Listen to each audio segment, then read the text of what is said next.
Olá, sou o professor Fernando Eduardo Cardoso, sou professor da Uniaselv do curso de Administração. Estamos aqui hoje para falar sobre o diagrama de Pareto. Primeiramente, então, vamos falar sobre o criador da teoria do Pareto, que foi o Vilfredo Pareto.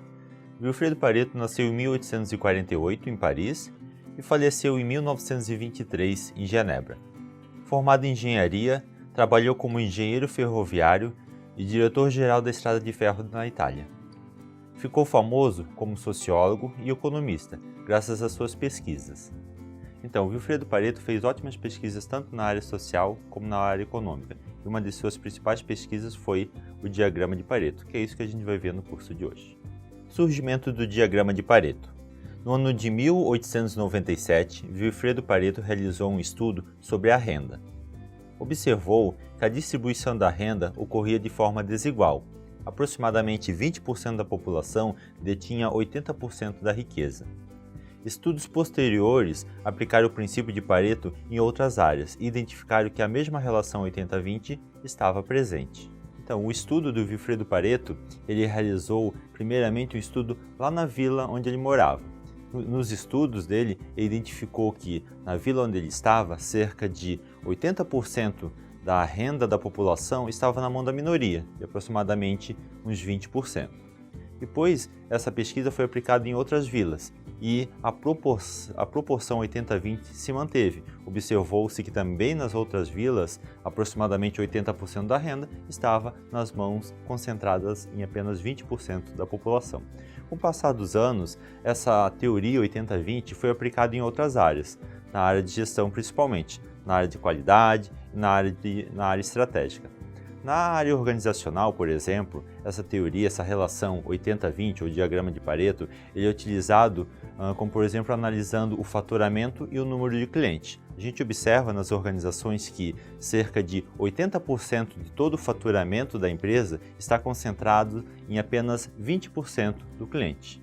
Então isso chama um alerta para os gestores organizacionais, porque se a organização perder esses 20% de clientes que detêm 80% do faturamento, a empresa vai ter uma grande baixa no seu faturamento. Então deve manter sempre uma constante atenção para esse número reduzido de clientes. Também é possível fazer uma análise com a área de gestão da qualidade. A gente observa que 80% dos problemas, das reclamações sobre um determinado produto, ele está concentrado em poucos itens, tá? E é esse o exemplo que a gente vai usar na aula de hoje para tentar elucidar como funciona o diagrama de Pareto. Então, para ilustrar um exemplo do uso do diagrama de Pareto, a gente vai estar usando um exemplo de uma confecção, de uns 6 problemas e umas 6 reclamações que ocorrem nesta organização. Apenas um exemplo bem simples para a gente ver a funcionalidade. Neste exemplo, temos aqui um exemplo de uma confecção do primeiro trimestre, a quantidade de reclamações, o volume, a frequência de reclamações que tem relacionado aos seus produtos. Observamos que um dos problemas é a costura aberta, onde no primeiro trimestre temos um total de 11 reclamações.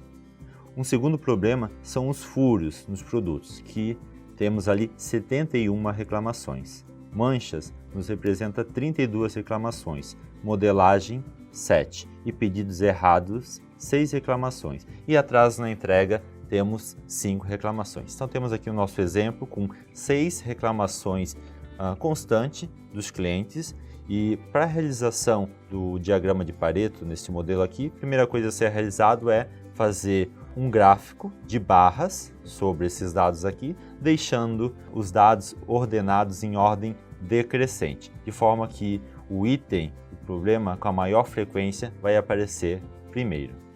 Observem, aqui a gente tem o nosso exemplo do diagrama de Pareto.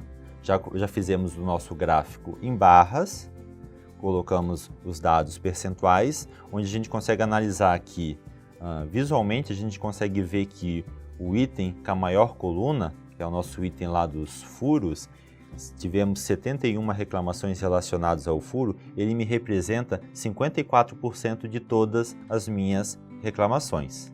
Na sequência, se a gente observar o quadrinho vermelho ali, a gente observa que tivemos 32 reclamações com manchas, o que representa 24% de toda a reclamação. Observem aqui, a gente não precisa nem evoluir muito mais para frente, se a gente juntar, somar esses dois primeiros itens, o furo e a mancha, a gente observa que existe uma concentração de reclamações de 78%. Ou seja, aqui a gente observa que existe aquela relação 80-20, onde resolvendo aqui 78% dos problemas, a gente vai estar resolvendo grande parte de todas as reclamações. A gente pode observar, então, que resolvendo apenas esses dois primeiros itens, o item furo e o item manchas, a gente chega numa proporção bem próxima a 80% do diagrama 80-20. A gente chega ali em torno de 78%. Tá? A ideia do diagrama de Pareto é concentrar esforços. Se a gente se a organização conseguir resolver apenas esses dois itens, resolvendo apenas dois itens, a gente vai conseguir resolver 78% de todas as reclamações. É uma forma que a empresa tem de maximizar recursos, tempo e dinheiro. Resolvendo poucos itens, resolvemos um grande volume de reclamações. Considerações finais. O diagrama de Pareto proporciona uma análise visual. O diagrama de Pareto organiza as prioridades, a sequência das soluções dos problemas. Devemos verificar que o problema que mais ocorre pode não ser o mais importante. Devemos usar o diagrama de Pareto em conjunto com outros métodos de classificação, como por exemplo o GUT ou Simples.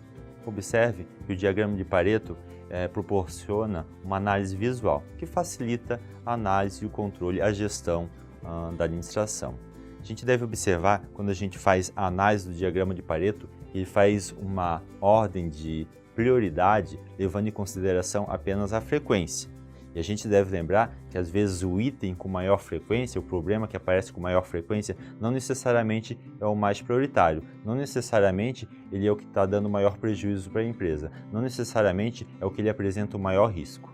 Por isso, a gente deve usar o diagrama de Pareto em conjunto com outras ferramentas, como por exemplo o GUT e o Simples, que são ferramentas que, além de levar a frequência que o Pareto leva em consideração, ele leva em considerações fatores como urgência, como perda de receita, leva outros fatores que devem ser ponderados também na hora de eu decidir qual problema, qual item eu vou resolver primeiro. Então chegamos ao fim de mais esse curso sobre o diagrama de Pareto. Espero que tenham aproveitado. Vejam e revejam quantas vezes forem necessários. Se precisarem, entrem em contato com a gente. Muito obrigado.